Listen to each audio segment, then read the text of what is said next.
வணக்கங்க. இன்றைக்கி சித்திரை 1, அதனால் தமிழ் புத்தாண்டு வாழ்த்துக்கள் எல்லாத்துக்கும்.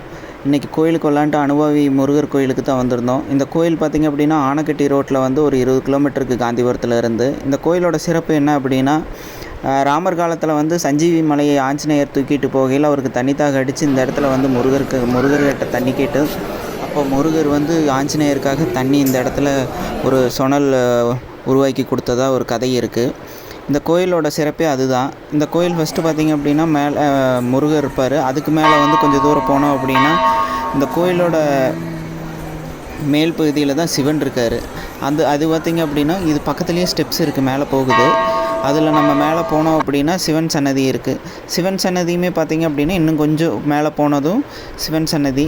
இது கொஞ்சம் ஒரு அமைதியான இடம், கொஞ்சம் இயற்கையாகவும். இப்போ நான் வந்து இந்த சித்திரை மாதம் நல்ல வெயில் அப்படிங்கிறனால கொஞ்சம் காஞ்ச பகுதியாக இருக்குது. சுற்றி பார்த்திங்கனாலே தெரியும் கோயிலோட வியூ. நல்லா இப்போ இந்த இதுலேயே பச்சை பசேன்னு இருக்குது. இன்னும் பார்த்திங்க அப்படின்னா நல்ல கிளைமேட் இருக்கிறப்போ நல்லா இருக்கும் இந்த வியூ. அமைதியாக, கூட்டம் இல்லை இந்த கோயிலில். இப்போ கொஞ்சம் இன்றைக்கி சித்திரை 1னால கொஞ்சம் கூட்டம், மற்றபடி பார்த்திங்க அப்படின்னா நல்லாயிருக்கும். நன்றி.